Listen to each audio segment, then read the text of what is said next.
নমস্কার বন্ধুরা, আমি সীমা। আর আমার গাছে কতটা টমেটো হয়েছে দেখুন, কতগুলো পাকা টমেটো হয়েছে কতগুলো দেখুন। আগেও তুলে নিয়েছি অনেক, পাকা কাঁচা মিলিয়ে এখন অনেক টমেটো আমার গাছে। কাঁচা টমেটো একদিন পুঁটি মাছ দিয়ে রান্না করব।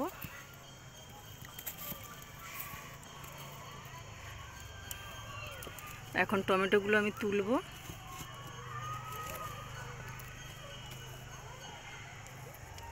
টমেটোগুলো এত টেস্টি হয়েছে না, বলার মতো না, খুব টেস্টি হয়েছে।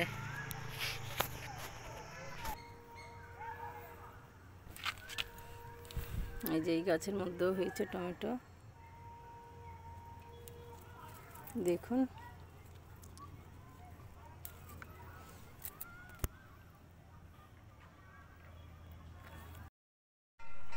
এই গাছের মধ্যেও টমেটো হয়েছে। সব টমেটোগুলো তুলছি আজকে, পাকা টমেটোগুলো। আর এই যে কত টমেটো হয়ে আছে দেখুন, কত বড় বড় টমেটো দেখুন।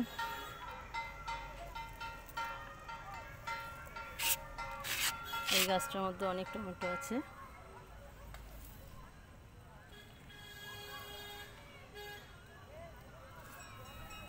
এটা উপরের ছাদে, তো জল দেওয়ার অভাবে কুমড়ো গাছটা একটু শুকনো মতো হয়ে গেছে। তো টমেটো গাছগুলো দারুণ আছে। এতগুলো টমেটো আমি গাছ থেকে এখন তুললাম। এই যে ছোট কতগুলো আছে আর কতগুলো বড় হয়েছে দেখুন, সব বড় আছে ছোট আছে। এতগুলো টমেটো আমি গাছের থেকে এখন তুললাম। কত বড় বড় টমেটো হয়েছে দেখছেন।